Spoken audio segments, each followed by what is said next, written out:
We're going to start our meeting now. I'm going to go back now to Great Controversy, page 580. These are the last 2 pages of this chapter. Now, I hope that you read that chapter because there's a lot we didn't get into. I'm going to move now to the last 2 because what I want to do today is read you documentation for the things that I said last week from Catholic sources, compiled by a Roman Catholic priest.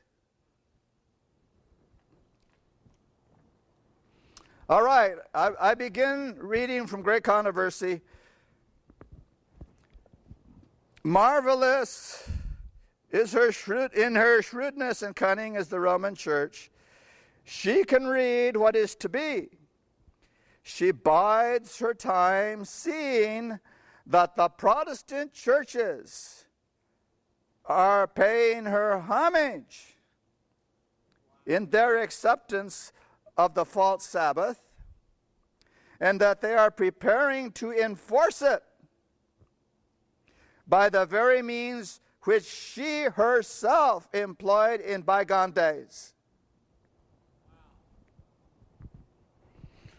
Now, let it soak in. This is God telling us. This is not Ellen White writing her opinion, okay? This is God telling us the Catholic Church has an agenda. They have a plan. They're working it. And she is allowing the Protestants to do it for her. Well, who are the Protestants?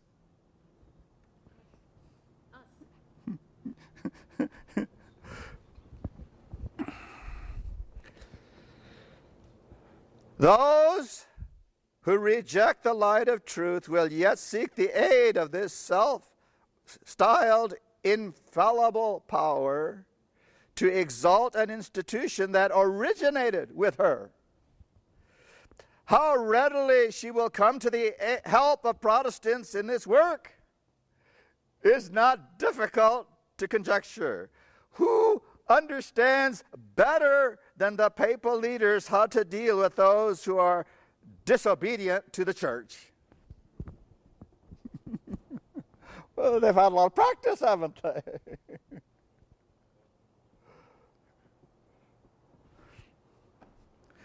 The Roman Church, with all its ramifications throughout the world, forms one vast organization. Let that soak in for a minute. You're not dealing with countries here. You're not dealing with diversity. You're not dealing with people who don't answer to one place. One vast organization in Spain, in Italy, in Russia, in China, in Africa, in the United States.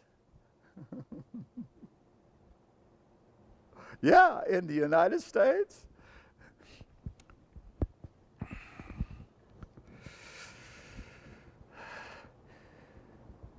That organization is under the control and designed to serve the interests of the papal see. So there is one organization in this world that's everywhere, and they have one thing to do: obey the Pope.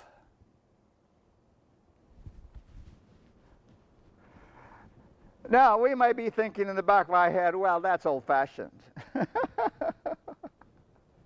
Well, yeah, it is old-fashioned. It's been around a long time.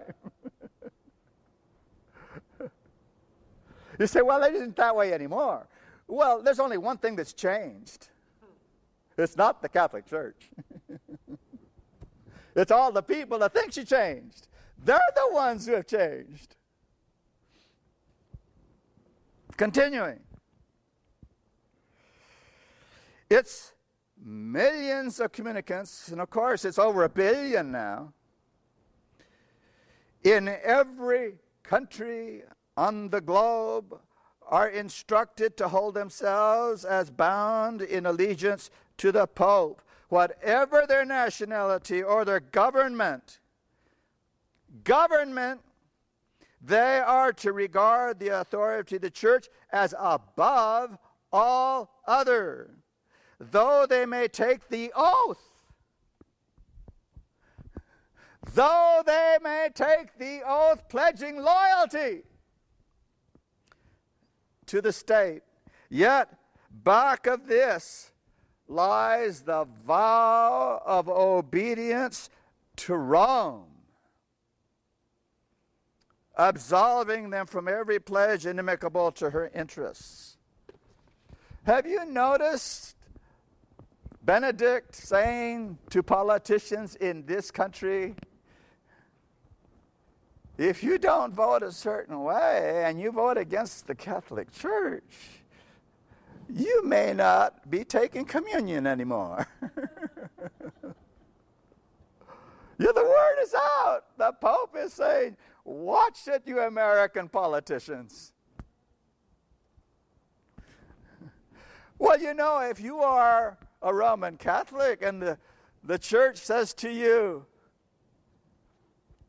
you're excommunicated, you can't go to heaven. That's the end of it.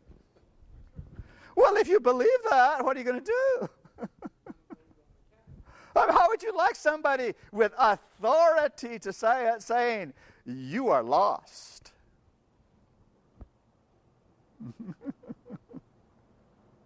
That's a powerful incentive.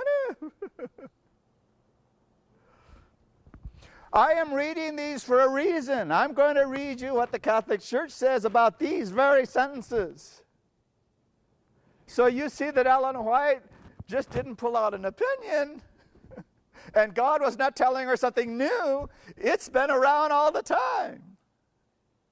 Continuing. History testifies of her artful and persistent efforts to insinuate herself into the affairs of nations. And having gained a foothold, to further her own aims, even at the ruin of princes and the people.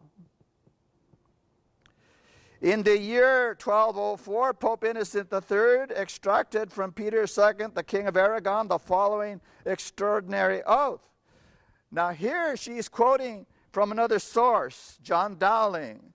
This is not Ellen White writing. She's quoting something that she knows really happened, okay? Here's the quote. I, Peter, King of Aragonians, profess and promise to be ever faithful and obedient to my Lord, Pope Innocent, to his Catholic successors in the Roman Church, and faithfully to preserve my kingdom in his obedience, defending the Catholic faith and persecuting heretical pravity. All right.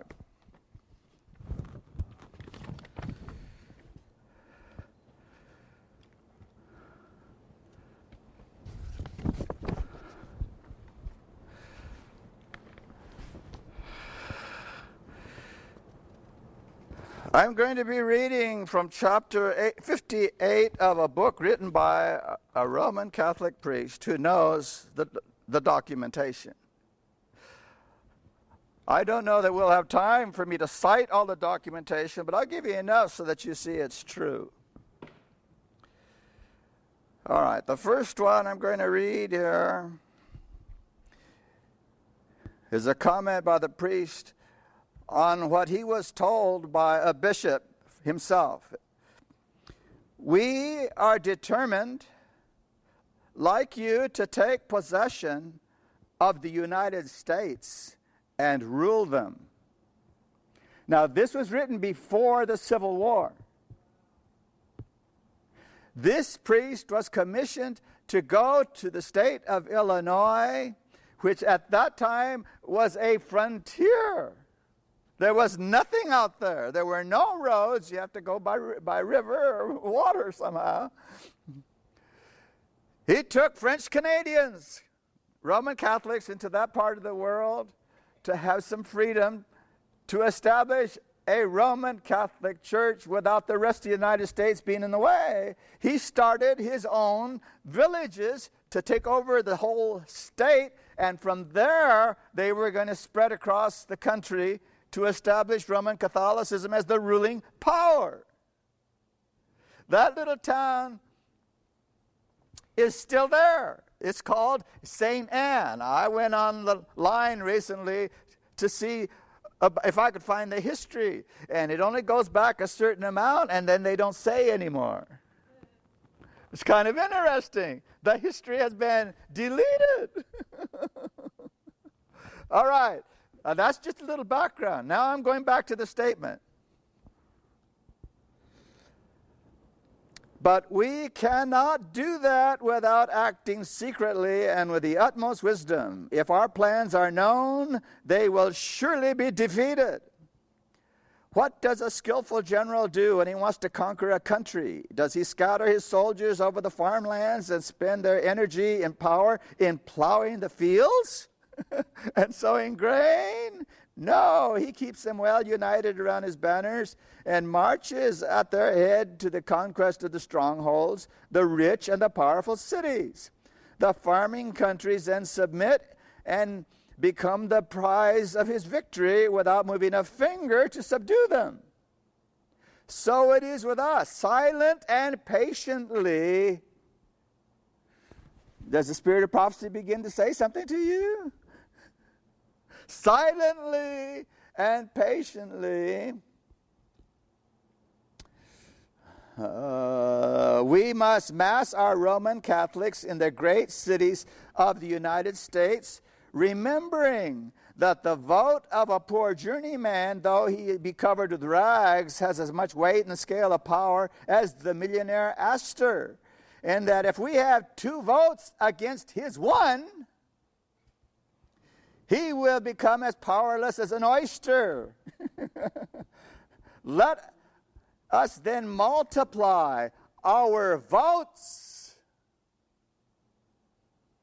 So while Rome hates democracy, they will use democracy to take control.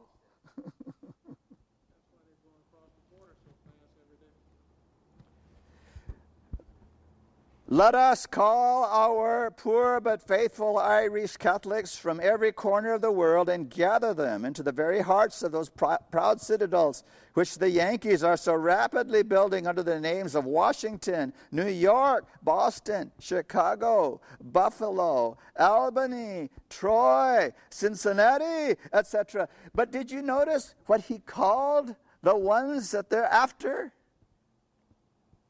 Yankees. That's not an accident. Under the shadows of these great cities, the Americans consider themselves a giant and unconquerable race. They look upon the poor Irish Catholic people with supreme contempt, as only fit to dig their canals, sweep their streets, work in their kitchens. Let no one awake those sleeping lions today. Let us pray God that they may sleep and dream their sweet dreams a few years more. Well, I'd like to keep reading this, but I have many more things to read to you today. You get the point of this particular article.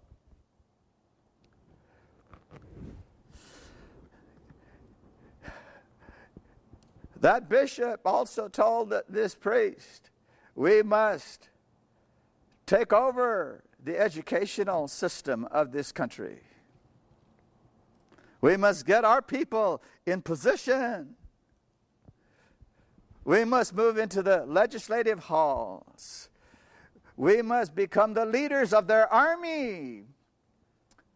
We must... this is before the Civil War.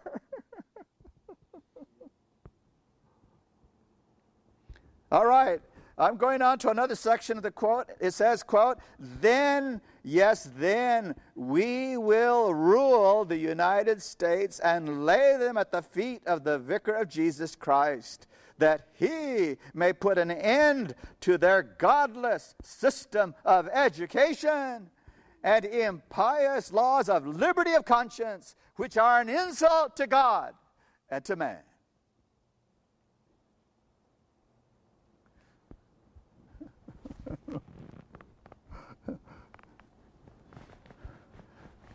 So freedom of conscience is an insult to God, according to Rome.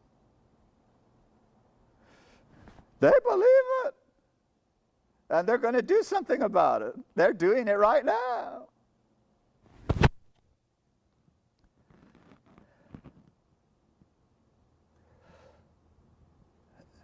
This is a comment by the author of this book. The Americans, with few exceptions, do not pay any attention to the dark cloud which is rising at their horizon from Rome. Another fact to which the American Protestants do not sufficiently pay attention is that the Jesuits have been shrewd enough to have a vast majority of Roman Catholic generals and officers to command the army and man the navy of the United States. If you get into the writings of Abraham Lincoln, you'll find out he knew this. And he knew he had a major problem because his own generals, Catholic generals, were friends of Southern slavery. So he not only had a civil war to fight with the South, he had to deal with his own people.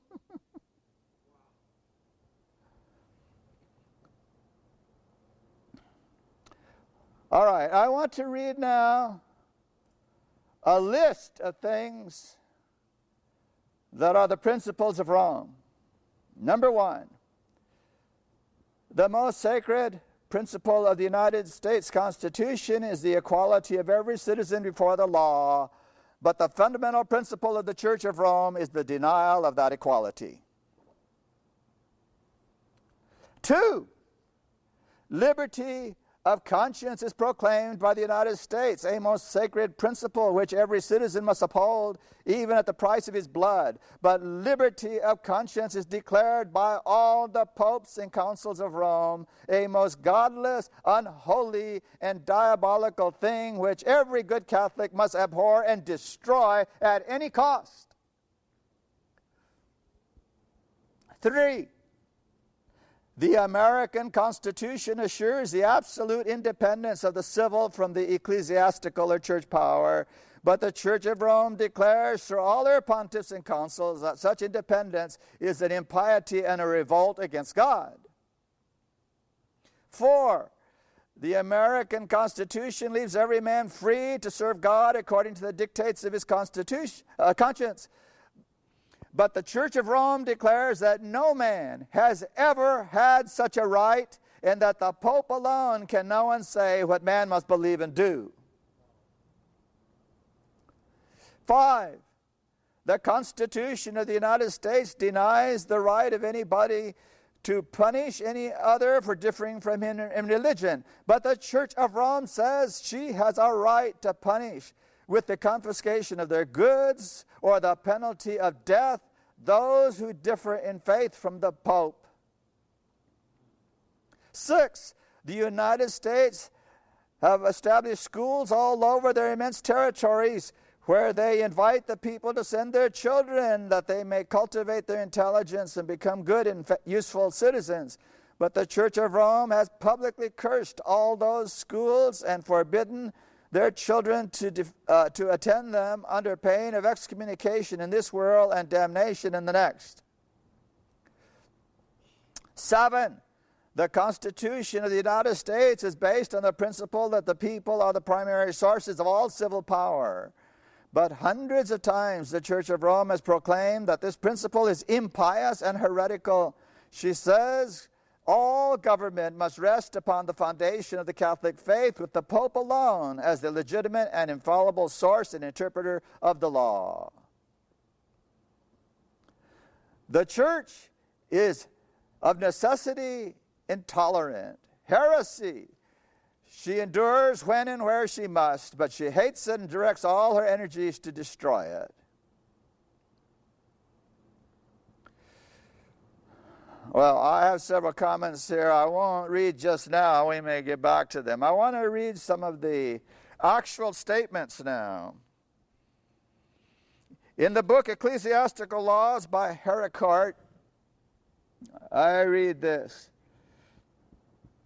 No man has a right to choose his religion. Catholicism is the most intolerant of creeds. It is intolerance itself. We might as rationally maintain that 2 and 2 does not make 4 as the theory of religious liberty. Its impiety is only equaled by its absurdity. Are you beginning to pick up the mind of Rome? This is what Ellen White was writing about.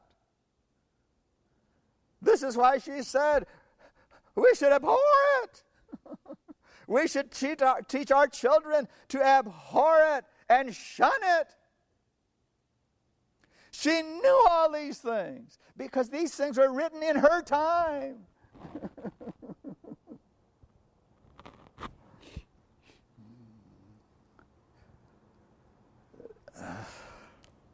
This is a pope talking.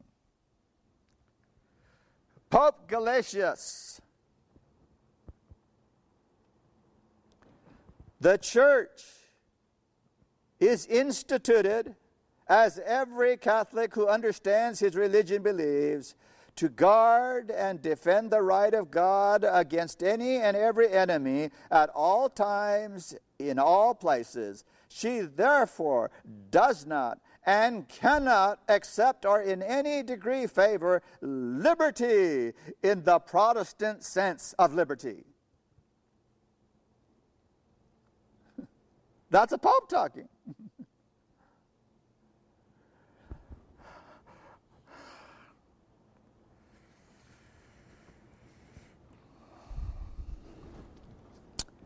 The Catholic Church is the medium and channel through which the will of God is expressed. While the state has rights, she has them only in virtue and by permission of the superior authority, and that authority can be expressed only through the church.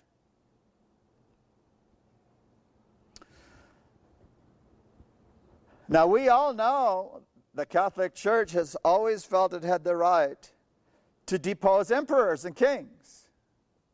But maybe we need to take the next step and understand they believe they can also tell democracy how far it can go and how far it can't go. And when I say democracy, I'm only using a modern term because this country was never established to be a democracy. Democracy means the majority rules. Now, that's no good, and it's been proved over and over. When the majority rules, the minority always has a problem. This is not a democracy according to the Constitution. We are a republic, which means the smallest person has rights.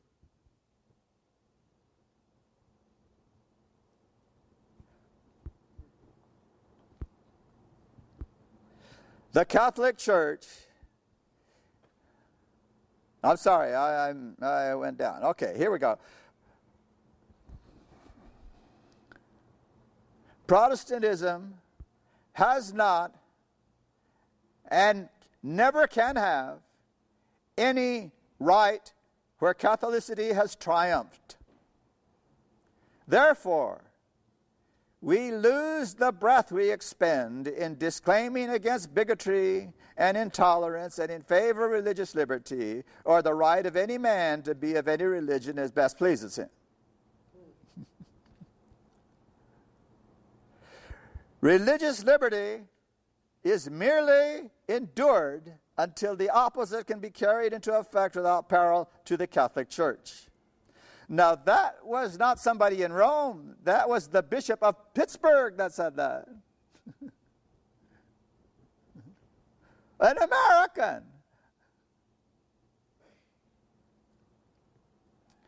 The Catholic Church numbers 1/3 the American population. Now, remember, this is before 1900. The Catholic Church numbers 1/3 the American population, and if its membership shall increase for the next 30 years, as it has the 30 years past, in 1900 Rome will have a majority and be bound to take this country and keep it. There is ere long to be a state religion to this country, and that state religion is to be the Roman Catholic. Do you think they've given up their plan? They're working it. 5 Supreme Justices out of 4 on the Supreme Court today. Not 5 years from now. Today.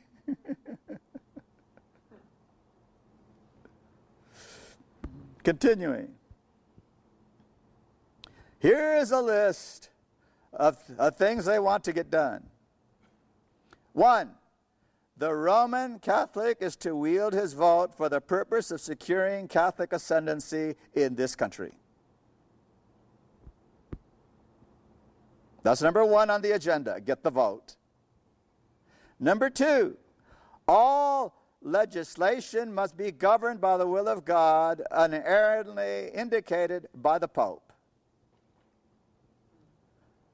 3, education must be controlled by Catholic authorities, and under education the opinions of the individual and the utterances of the press are included, and many opinions are to be forbidden by the secular arm under the authority of the Church, even to war and bloodshed. What did that just say? The government must tell the press what they can print. Now, I have several books on that subject of how that's working right now.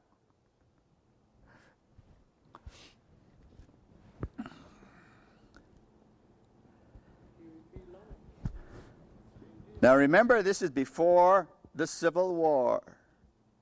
Hold your seats.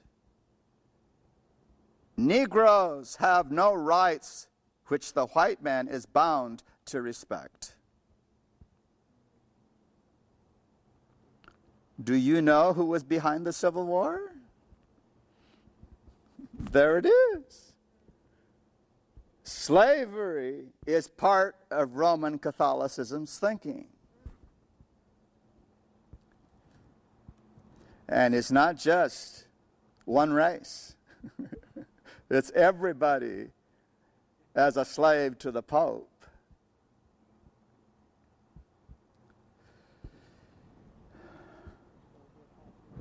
Lafayette, that Frenchman who came over here to be with Washington because he wanted to know how to do what we did in this country. He wanted to do it over there in France. Liberty. Here's what he said.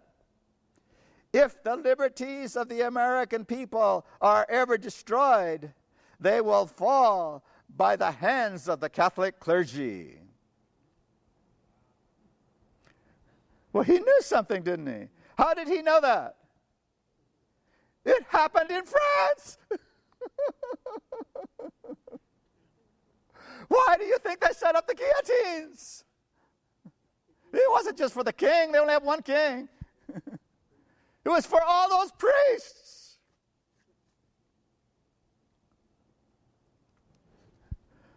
Lafayette knew what he was talking about.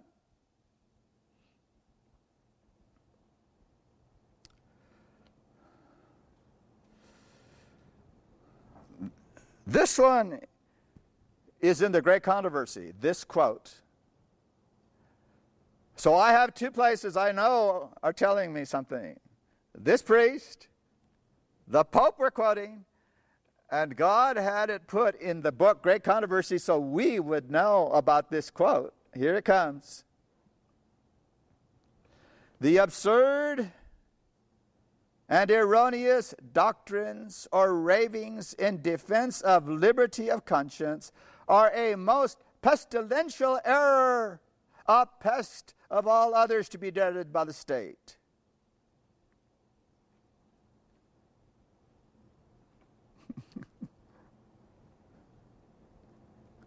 Religious liberty is something the Roman Church hates. It doesn't fit in their theology. If you have religious liberty, then you don't have to listen to the Pope. Isn't it simple? You can't have a Pope and religious liberty. It's not possible.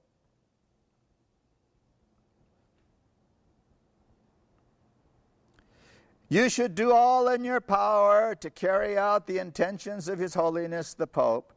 Where you have the electoral franchise, give your votes to none but those who assist you in so holy a struggle. Did you catch that one?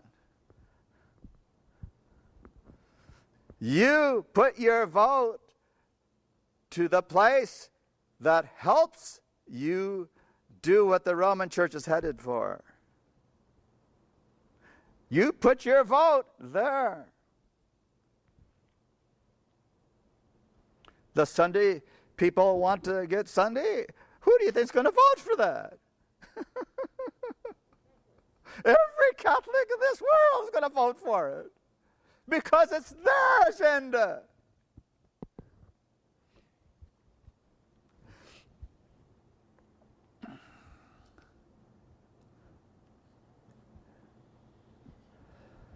Catholic votes should be cast solidly for the democracy. What do they mean?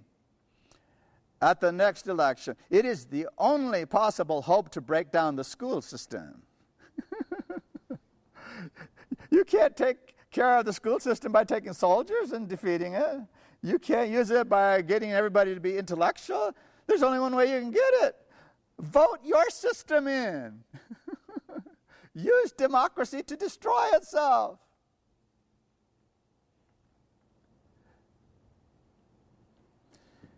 It is of faith that the Pope has the right of disposing heretical and rebel kings. Monarchs so deposed by the Pope are converted into notorious tyrants and may be killed by the first who can reach them. If the public cause cannot meet with its defense in the death of a tyrant, it is lawful for the first man who arrives to assassinate him. Did you hear that? This is before the Civil War. The Catholic Church is proclaiming when somebody gets in our way,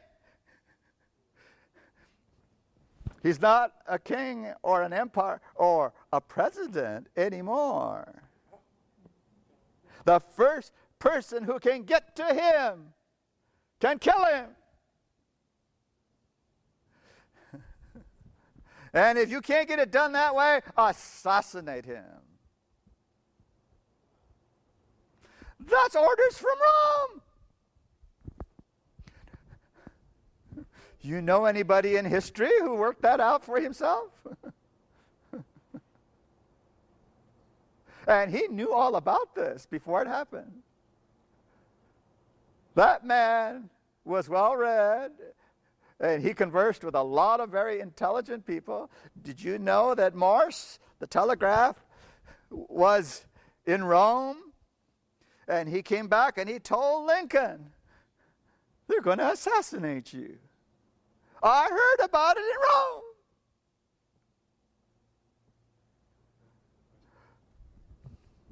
Rome. Lincoln knew. He knew he was going to die at the hands of a Roman assassin.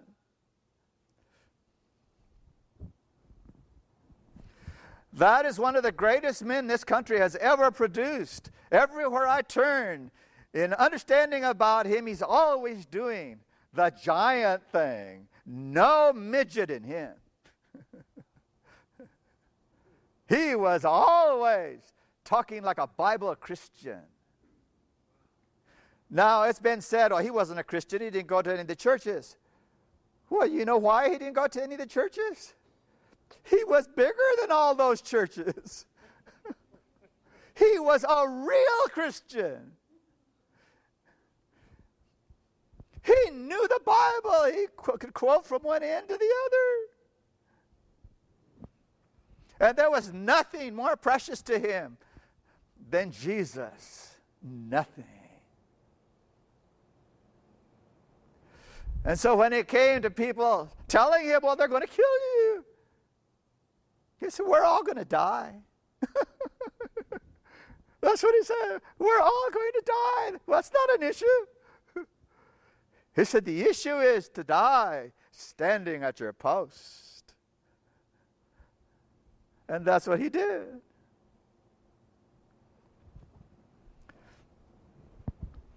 When the war ended, I don't know why I'm off on this side, but when the war ended, the people were already on him and said, boy, we've got to punish those Southerners. We've got to put them down. We've got to start hanging people. We have to have war trials. He said, no. We've all suffered enough.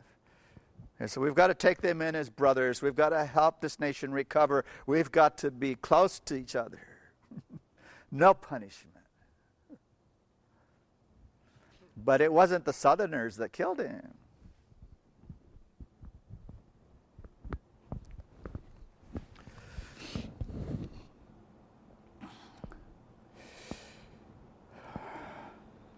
One of the popes said, see, sir, from this chamber I govern, not only in Paris, but to China.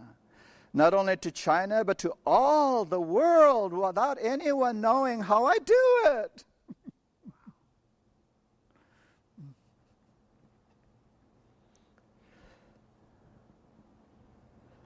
A man who has been excommunicated by the Pope may be killed anywhere. As Escobar and Doe teach, because the Pope has an indirect jurisdiction over the whole world, even in temporal things.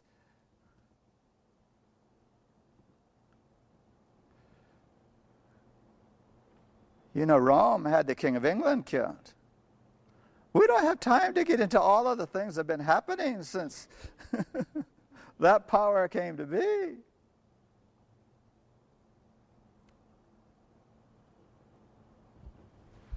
The great Roman Catholic theologian Dens put to himself the question, quote, are heretics justly punished with death? He answers, St. Thomas says yes. And then he cites where it's written down. Question 11, Article 3. Okay. Because forgers of money or other disturbers of the state are justly punished with death. Therefore, all heretics who are forgers of faith and, as experience testifies, grievously disturb the state, this is confirmed because God in the Old Testament ordered the false prophets to be slain. And in Deuteronomy it is decreed that if anyone will act proudly and will not obey the commands of the priests, let them be put to death. The same is proved from the condemnation of the 14th article of John Huss in the Council of Constance. So there isn't the slightest doubt in Rome that they have the right to put to death heretics. And a heretic is somebody that doesn't agree with them. In this room, we are all heretics by definition. We, according to Rome, all deserve death. They just can't get away with it yet.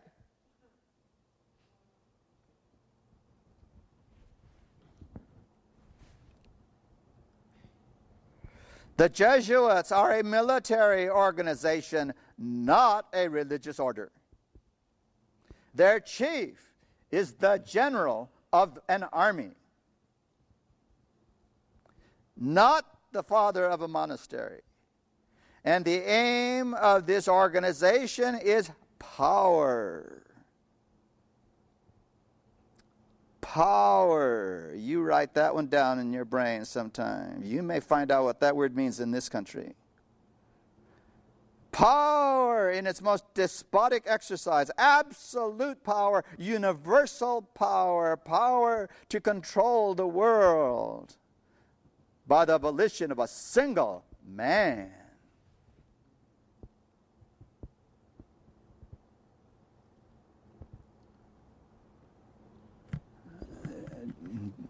Do you remember that in that article we just read in Time magazine?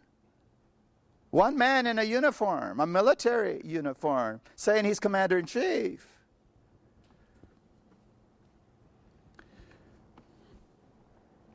The general of the Jesuits insists on being master sovereign over the sovereign.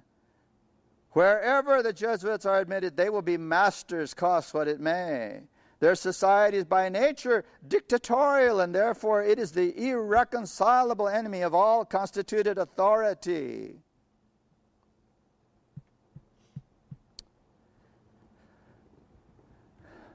Pope Pius IX, 1851.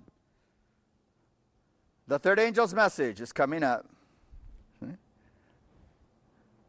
Ellen White writes her words just a few years after this. Here's what he said.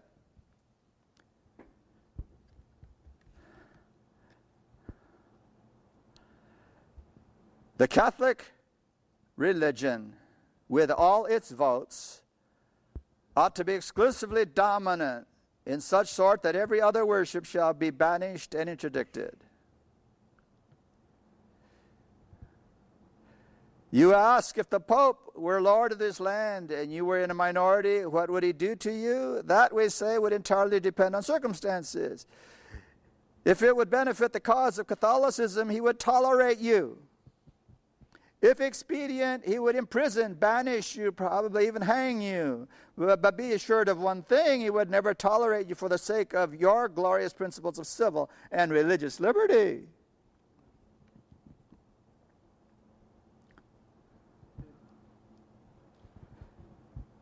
Lord Acton in England said Pope Gregory VII decided it was no murder to kill or excommunicate persons. Kill excommunicated persons. This rule was incorporated in the canon law during the revision of the code, which took place in the 16th century and which produced a whole volume of corrections. The passage was allowed to stand. It appeared in every repeat of the Corpus Juris. It has been for 700 years and continues to be a part of the ecclesiastical law.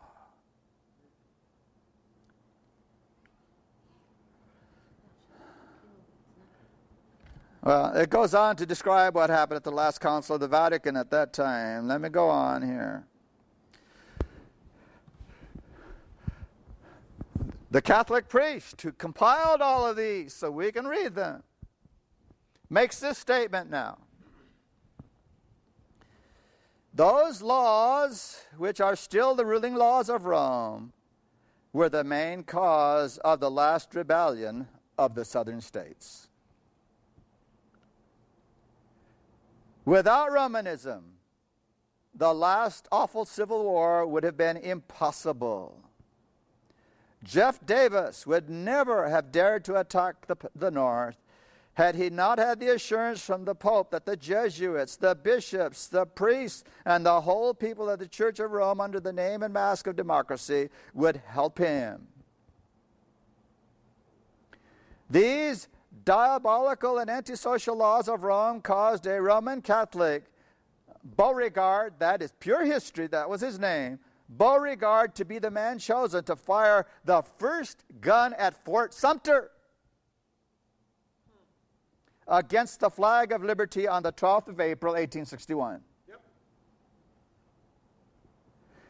Those anti-Christian and anti-social laws caused the Pope of Rome to be the only crowned prince in the whole world, so depraved as to publicly shake hands with Jeff Davis and proclaim him president of a legitimate government.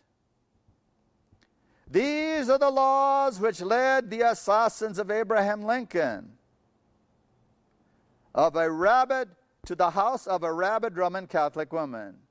Do any of you know the name Mary Surratt? That's where all of this was hatched, was in that house, which not only the rendezvous of the priests of Washington, but the very dwelling house of some of them. That woman, gifted by God to be an angel of peace and mercy on earth, was changed by those laws into a bloodthirsty tigress, for she had spilt the blood which everywhere comes from the robe, the hands, and the lips of the priest of Rome. Those bloody and infernal laws of Rome nerved the arm of the Roman Catholic Booth when he slaughtered one of the noblest men God has ever given to this world. Yeah, Booth was a Roman Catholic. This priest says he was a Jesuit. I have no way of proving that. I'm just saying what the priest himself said at the time. He was alive when it happened.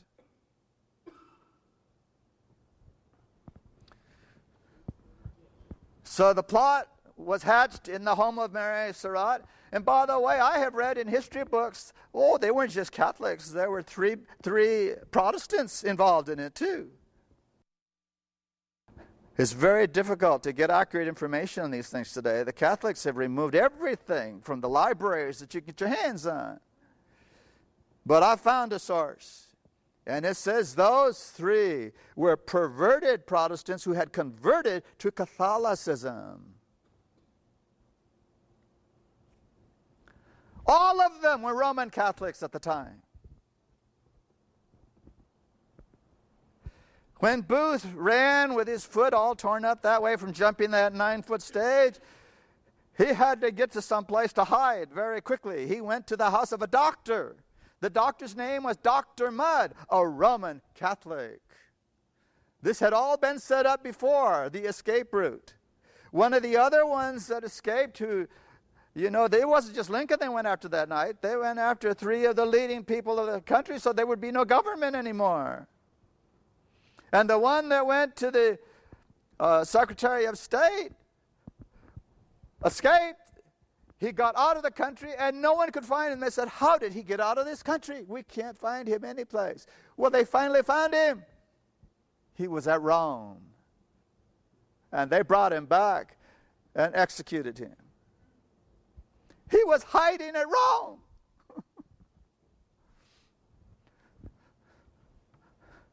I've got little books at home. They're this tall. They're only that thick, and there's only 4 of them. But it's a history written by a man who lived at this same time. And I have found things in that little book that tell the truth because they didn't get rid of these little books. I have them.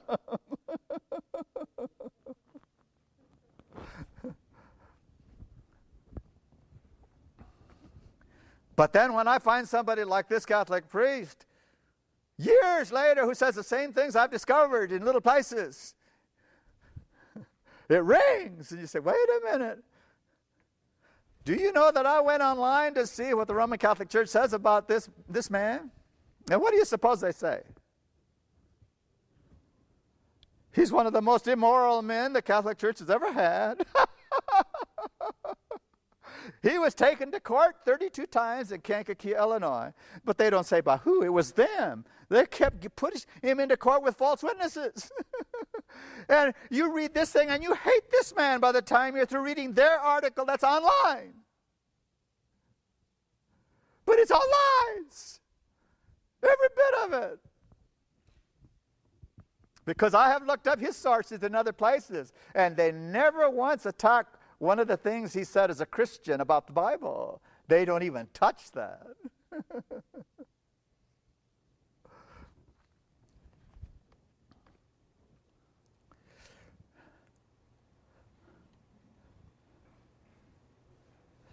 This one I thought was a bit ironic. This priest living in America before the Civil War and during and after said this: why is it that the poor, the bruised, the wounded, and the oppressed from every land turn their eyes, their hearts, and their steps toward this country? It is because all the echoes of heaven and earth have told them the United States Republic is par excellence the land of fraternity, fair play, equality, and liberty.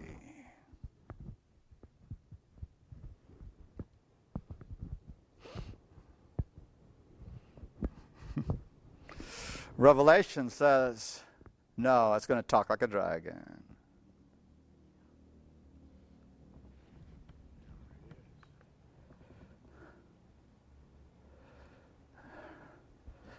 Long time ago, I was reading some articles that described how some people, once Lincoln became the president, were calling him terrible names, and I could never track it down.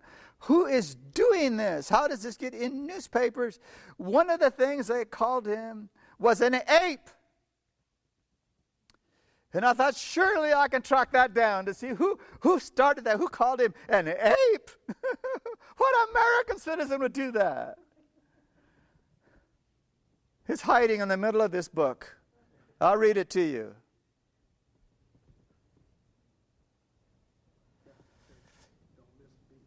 Rome saw at once that the very existence of the United States was a formidable menace to her own life. They called him an ape, stupid brute, a most dangerous lunatic, a bloody monster, a merciless tyrant. In a word, Rome exhausted all her resources of language. She ransacked the English dictionary to find the most suitable expressions to fill the people with contempt, hatred, and horror against him. But it was written in the decrees of God that honest Abraham Lincoln should be proclaimed president of the United States the 4th of March, 1861. It was the Roman Catholics who did that. And the mystery's cleared up for me now.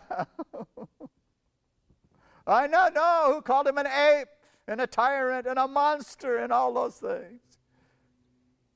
They did not want him to be the president. Do you know why? A little bit of previous history.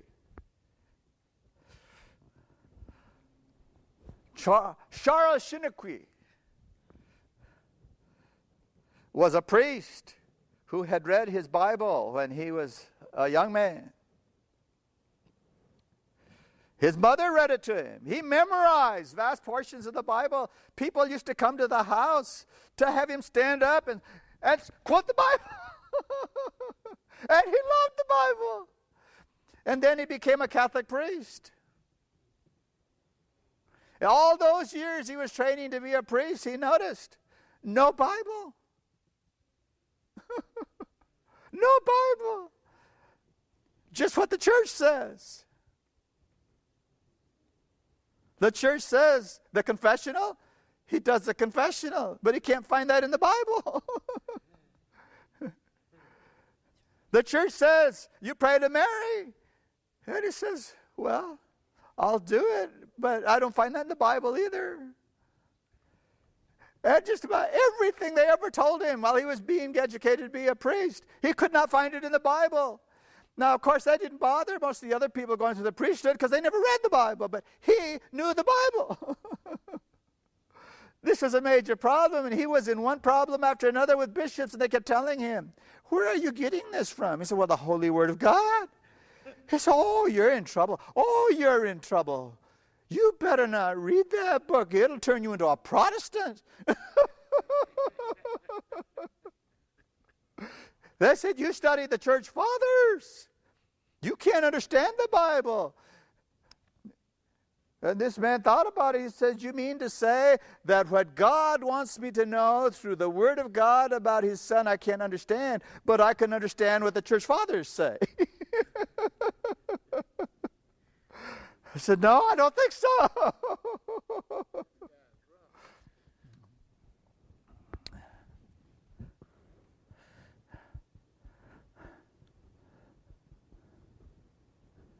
This fellow eventually made himself so obnoxious with everybody, they decided, we've got to do something about him. So they got a woman to say he abused her. Of course, priests had concubines, they had mistresses, they had children, but this man they're going to say was immoral. And so they took him to court. Only they couldn't find the woman. They just had an affidavit. And so the affidavit was read, and of course they made him to be the most horrible person in the world. And the Catholics sitting in the court there, and the judge listening. Oh, this man was horrible. They need to put him away forever. Look what he did to this woman. And he was going down the tubes. But there was a mistrial of some sort. They had to do it over again. And so his two lawyers said, we can't help you. We see now what you're up against. The Roman Catholic Church is going to get you. There's no way around this. Just set your heart on going to jail and rotting there for the rest of your life. You're done. He said, well, there's got to be some way to assert my innocence. He said, well, we'll tell you what. There's one man down in Illinois who might be able to help you. We don't know. We can see if he'll even talk to you. Well, who is he? He's a young attorney who nobody can bribe. He's as honest as they come. His name is Abraham Lincoln.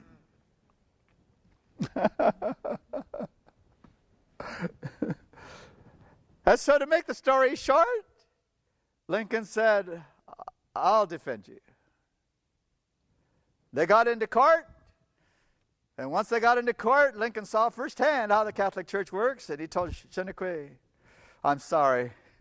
I'm sorry, I have to tell you, I don't see any hope. They have completely turned the minds of the people. No one could turn those people around based on the evidence of what they say. You're horrible to those people. I don't know what can be done. And this man cried all night, saying, I'm done. Just because I was honest and I want to serve God according to the Bible and all this. He says, I'm done. At 3 o'clock in the morning, Abraham Lincoln knocked on his cell door. And they let him in. He said, what are you doing here? He said, I have good news for you. We have won the case. It's just a matter of going there tomorrow and doing it now. He said, well, what's happened? He says, there's a lady right here who heard the plot between the Catholic priests, how they were going to use a certain priest's sister to lie against you. She heard the whole conversation, and she's going to tell that to the court tomorrow. And again, I'm not going to tell you all the ins and outs of the court scene and what happened there, but he was released. Lincoln won the case. And while Lincoln was happy and rejoicing, this priest was crying. And he said, what's the matter with you? He says, you're free. We won the case. He said, oh, I didn't think about it until just now. What I've done to you. They will never rest till they kill you now. So Lincoln's death was slated before he became the president.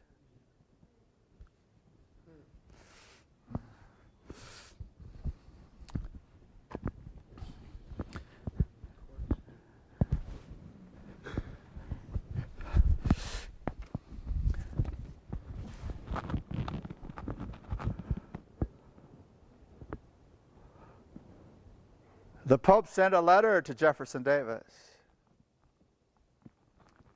saying, you are the country God wants to be in America. Abraham Lincoln got a copy of that letter, and he talked to this priest, and he said, what do you make of this? Have you seen this? He said, yes, I know about it. He said, what do you think it means? It's your death warrant. If God said Jefferson Davis and the rebels are the real country of God in America, that means you are a tyrant. You are to be destroyed. This means every Roman Catholic in the United States has to look at you as some sort of a monster.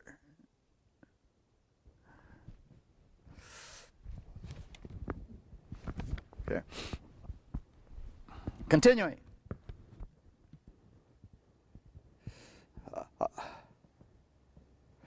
I'm going to pass all the things that happened that show Abraham Lincoln understood he was going to die. But I want to read something to you here that I don't know what's going to happen if it ever gets out, but it's here.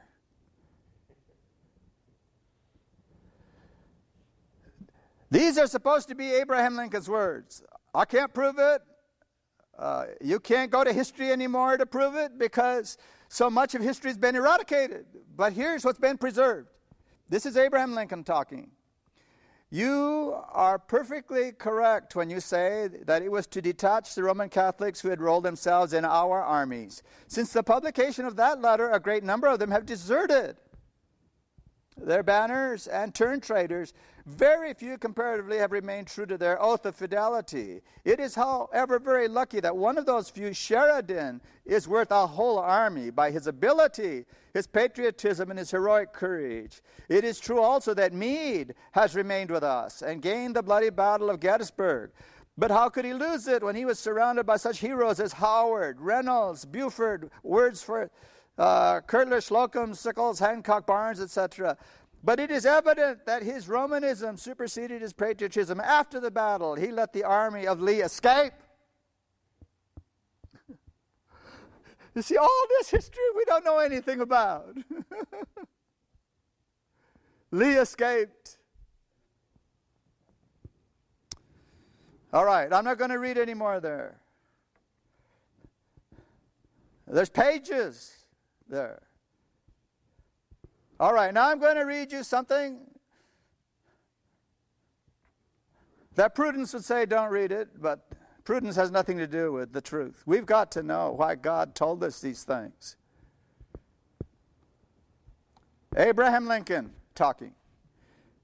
Two cankers are biting the very entrails of the United States today, the Romish and the Mormon priests. Both are equally at work to form a people of the most abject, ignorant, and fanatical slaves who recognize no other authority but their supreme pontiffs. Both are aiming at the destruction of our schools to raise themselves upon our ruins. Both shelter themselves under our grand and holy principles of liberty of conscience to destroy that very liberty of conscience and bind the world before their heavy and ignominious yoke. The Mormon and the Jesuit priests are equally the uncompromising enemies of our constitutions and laws.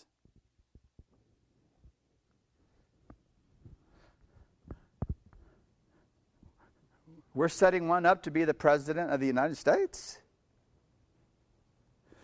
Oh, Abraham Lincoln would have said, "What are you doing?"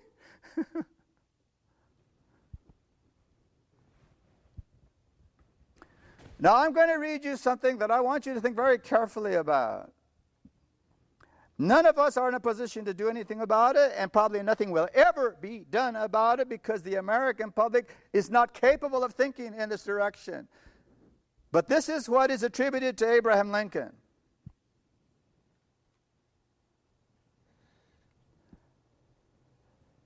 Till lately, I was in favor of the unlimited liberty of conscience as our Constitution gives it to the Roman Catholics.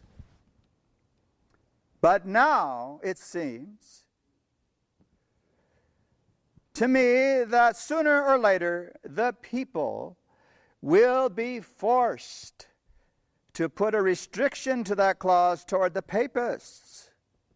Is it not an act of folly to give absolute liberty of conscience to a set of men who are publicly sworn to cut our throats the very day they have opportunity for so doing?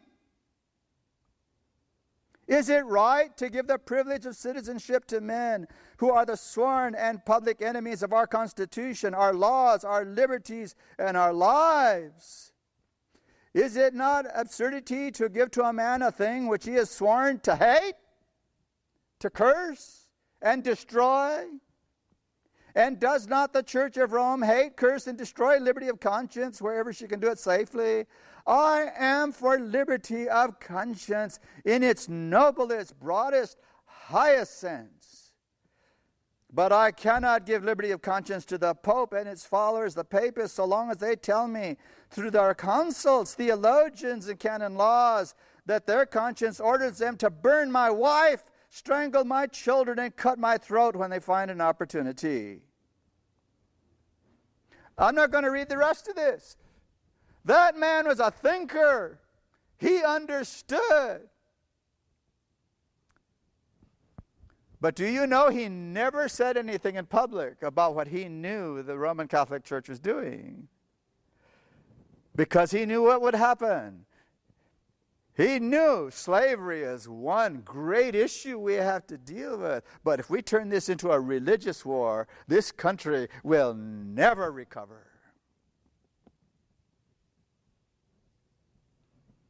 He could not turn the Protestants against the Catholics by telling them what they were doing. He died having never spoken it to anyone publicly. And he died knowing what he was doing.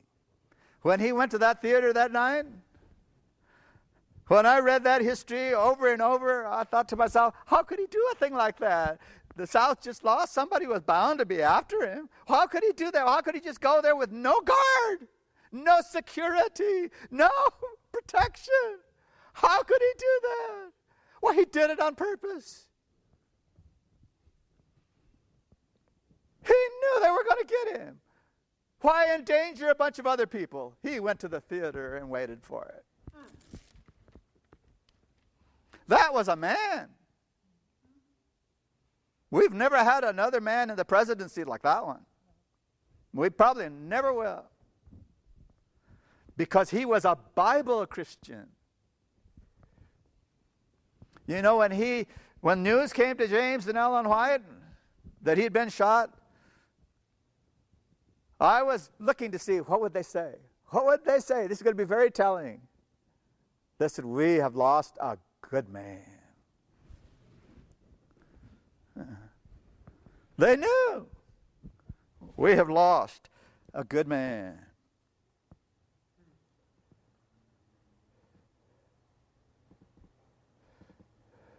Where am I here?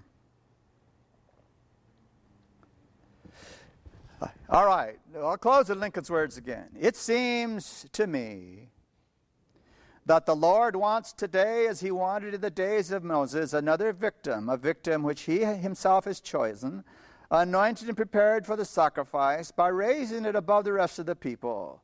I cannot conceal from you that my impression is that I am that victim. So many plots have already been made against my life that it is a real miracle they have all failed when we consider the great majority of them in the hands of skillful Roman Catholic murderers. But can we expect that God will make a perpetual miracle to save my life? I believe not. And he goes on. But just as the Lord heard no murmur from the lips of Moses, when he told him he had to die before crossing the Jordan for the sins of his people, so I hope and pray he will hear no murmur from me when I fall for my nation's sake. Amen. He saw the parallel.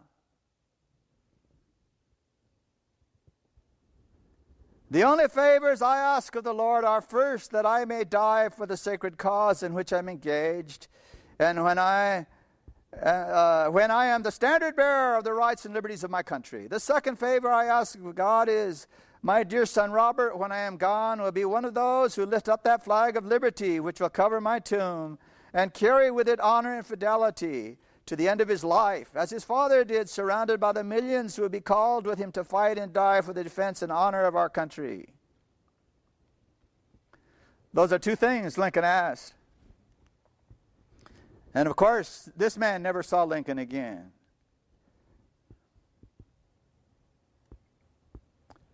And something that probably isn't known by a lot of people is Lincoln then quoted to him from Deuteronomy, where God was talking to Moses.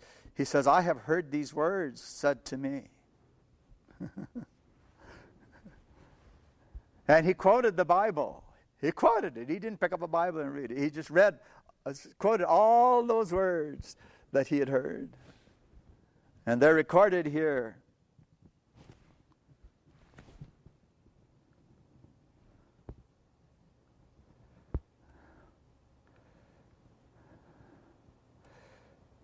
All right, I will close with these words from the inaugural address of the 4th of March, 1865.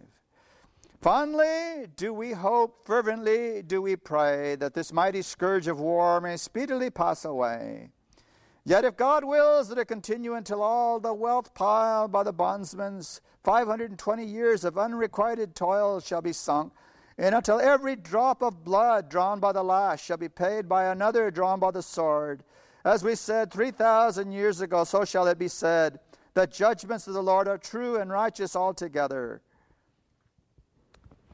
Lincoln knew this country was being punished for slavery. What most people don't know is it was being punished also because it was following in the way of Catholicism. God had to raise up a people to meet this atrocity. The third angel's message, we are not giving it.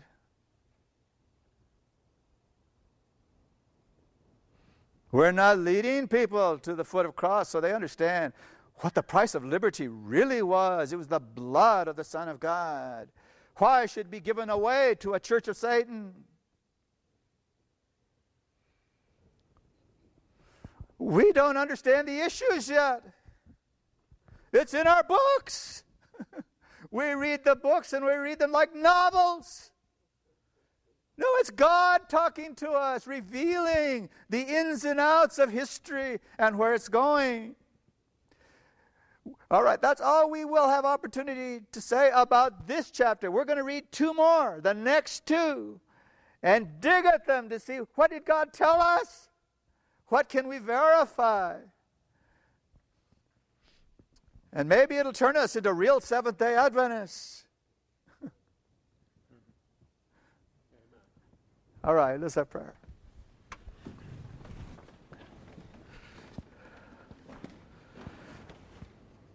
Father, we thank you for your great love. A love that will not let us go on blindly, thinking like the world does, reading newspapers and articles and thinking we got the truth. Help us, Lord, to see that your word is the only truth. The Bible should be the book that we are constantly burying our minds and hearts into so that you may speak to us. Help us to see that the spirit of prophecy was given to us because we aren't reading our Bibles. You gave us the spirit of prophecy so we would have no excuse. It's all sitting there. It's all been laid bare. In Great Controversy, we're told that Jesus has told us as clearly as he did to the disciples, he was going to die in 3 days and be raised. Well, if we have been told clearly, help us, Lord, to see it. Bless us as we come out of our lethargy, as we wake up, as we sense we've been someplace else for too long. Help us, Lord, to see what a Seventh-day Adventist really is and what you have called us to be and to enter into your service. We thank you for never forsaking us. Jesus said, I will never cast away anyone who comes in my name. Help us to come, dear Lord. In Jesus' precious name, amen.